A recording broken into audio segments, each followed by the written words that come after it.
اللہ کریم فرماتا ہے یا ایھا النبی حرض المؤمنین علی القتال. یہ قرآن پاک سنا رہا ہوں میں آپ کو. اللہ پاک فرماتا ہے اے نبی صلی اللہ علیہ وسلم، اپنے حبیب کو رب تعالی خطاب فرما رہا ہے. کہتے ہیں کہ اے نبی مومنوں کو لڑائی کے لیے آمادہ کریں، مومنوں کو جہاد کے لیے تیار کریں، مومنوں کو جہاد کا حکم دیں، تیاری کروائیں، تاکہ اسلام کو فتح کرنے کے لیے تیر اور تلوار کی ضرورت پڑے گی. سبحان اللہ. یہ قرآن کریم میں اللہ رب العزت ارشاد فرماتا ہے کہ اے نبی صلی اللہ علیہ وسلم اپنے مومنین کو حکم دے دو، مومنوں کو لڑائی کے لیے تیار کرواؤ. پتہ چلا اسلام کے اندر امن کا درس بھی ہے، اسلام کے اندر بھائی چارہ بھی ہے، اسلام کے اندر محبت بھی ہے. لیکن اگر کوئی آنکھ میلی کرے گا اسلام دین پر تو ان کو جواب دینے کے لیے محمد عربی صلی اللہ علیہ وسلم کے غلام بھی جواب دیں گے. ایسی بات نہیں ہے. اس لیے اللہ پاک نے فرمایا اے نبی صلی اللہ علیہ وسلم حرض المؤمنین علی القتال، مومنوں کو لڑائی کے لیے تیار کرو. یہ ایک آیت آپ نے سنی. یہاں سے پتہ چلا کہ جنگ کے لیے تیاری کرنا، لوگوں کو جہاد کے لیے ابھارنا، یہ خود اللہ رب العزت کی سنت ہے اور حضور علیہ الصلوۃ والسلام کی سنت مبارکہ ہے. میرے پیارے بھائی ایک اور آیت مبارکہ ہے. اللہ کریم نے ارشاد فرمایا فَلَا تُطِعِ الْكَافِرِينَ وَجَاهِدْهُمْ بِهِ جِهَادًا كَبِيرًا. اللہ صحیح ارشاد فرماتا ہے پس تم کافروں کی بات نہ مانو. اے مسلمانوں، اے مومنوں، کافروں کی بات نہ مانو اور ان سے بڑی جہاد کے ذریعے مقابلہ کرو. اگر وہ تم پہ اٹیک کرتے ہیں، اگر وہ پہلا وار کافر کرتے ہیں، دشمن کا پہلا وار آتا ہے تو دفاع کے لیے کھڑے ہو جاؤ. اگر پھر ان کے سر قلم کرنے پڑے تو کر دو، ان کی گردنیں اڑانی پڑے تو اڑا دو، کیونکہ سب سے پہل ان دشمنوں نے کی ہے. اس لیے اسلام اپنا پاور پھر دکھائے گا. سبحان اللہ. جنگ بدر کے اندر بھی اسلام نے اپنا پاور دکھایا، جنگ یموک کے اندر بھی اسلام نے اپنا پاور دکھایا. رسول اللہ صلی اللہ علیہ وسلم نے خود اپنے پاک اور مطہر جسم مبارک پہ زریں پہن کے، ہاتھوں میں تلوار اٹھا کے، اور نبی علیہ الصلوۃ والسلام نے جنگیں لڑی ہیں. سبحان اللہ. تو جنگ لڑنا، جنگ کے لیے تیاری کروانا، یہ سب میرے آقا علیہ الصلوۃ والسلام کی سنت مبارکہ ہے. ایسی بات نہیں ہے. اگر کوئی دشمن حملہ کرنے کے لیے آئے گا تو وہ 100 بار سوچے گا کہ یہ محمد عربی صلی اللہ علیہ وسلم کے وہی غلام ہیں جو 1400 سال پہلے تھے.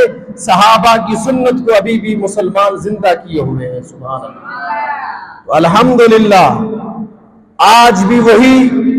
ہاں مسلمان عمل میں کمزور ہو سکتے ہیں، مسلمان عملی طور پہ کمزور ہو سکتے ہیں، سوئے ہوئے ہیں، لیکن جگانے والا کوئی آ جائے تو پھر محمد عربی کے شعر جاگ جاتے ہیں. سبحان اللہ. ایسی بات نہیں ہے. آج وہ پڑوسی ملک،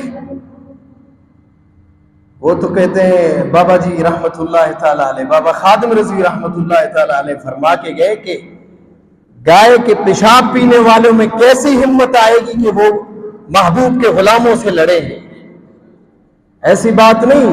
الحمدللہ کسی نے بھی میلی آنکھ اٹھائی پاکستان کی طرف تو وہ نہ ہاتھ رہے گا نہ وہ آنکھ رہے گی. اس لیے یہ اسلام خود اپنا پاور رکھتا ہے.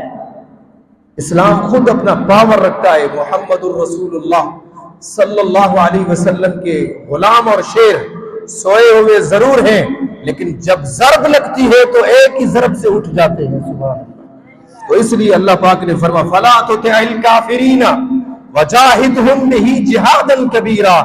اللہ فرماتا ہے پس تم کافروں کی بات نہ مانو اور ان سے بڑی جہاد کے ذریعے مقابلہ کرو، لڑو ان سے، نکلو گھروں سے، اپنا مال بھی خرچ کرو، جان دینا پڑے تو جان بھی دے دو، مال دینے کی ضرورت پڑے تو مال بھی دے دو، بچے دینے کی ضرورت پڑے تو اپنی اولاد بھی دے دو، اس لیے کہ اس کے اندر مسلمانوں کی بقا ہے۔ جہاد کے اندر پتہ ہے آپ کو، جہاد کا نام سن کے کافر اتنا ڈرتا ہے، اتنا ڈرتا ہے، وہ آج بھی مولا مرتضیٰ کی وہ جو ضرب لگی تھی خیبر کے اندر، وہ آج بھی یہودیوں کے اس ضرب کو آج بھی یہودی ڈرتے ہیں حضرت مولا کائنات کا نام سن کر، کہ کہتے ہیں کہیں وہ شیر جاگ نہ جائے، وہ حضرت مولا کائنات کے ماننے والے کہیں جاگ نہ جائیں، وہ حضرت عمر بن خطاب کے ماننے والے کہیں جاگ نہ جائیں، تو اس لیے وہ جہاد سے ڈرتے ہیں، اور ہم مسلمان سوئے ہوئے ہیں۔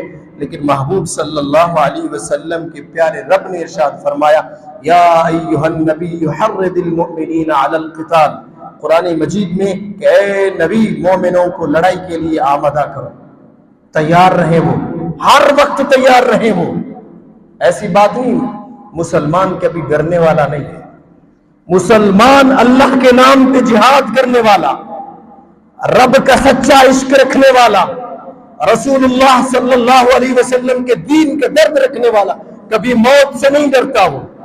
اس لیے تو ہماری پاک فوج زندہ باد ہے، سبحان اللہ۔ پاک فوج کی تو بات ہی اور ہے، لیکن یہاں سے جو بچے بیٹھے ہیں مسلمانوں کے بچے، وہی ان کی للکار سے بھی یہودی ڈرتے ہیں۔ آپ تاریخ اٹھا کے پڑھیں نا، ابو جہل کو کس نے قتل کیا، کس نے مارا؟ دو چھوٹے بچے تھے، پڑھ کے دیکھیں۔ ابو جہل سپہ سالار تھا، وہ کافروں کا بڑا سردار تھا، ہر وقت ان کے ارد گرد چوکیداری لگی ہوتی تھی، بہت بڑے دستیاب ہوتے تھے، کوئی ابو جہل کے پاس نہیں آ سکتا تھا، لیکن قربان جائے محبوب مصطفیٰ کے شیروں پہ، چاہے وہ بچے ضرور تھے لیکن غیرت مصطفیٰ ان کی دلوں میں اللہ رب العزت نے ڈال دی تھی۔ تو پھر اسلام جب اپنے آپ پہ آتا ہے تو پھر بچوں سے بھی کام لیتا ہے، سبحان اللہ۔ بچے بھی تلوار لے کر کھڑے ہو جاتے ہیں مقابلے کے اندر۔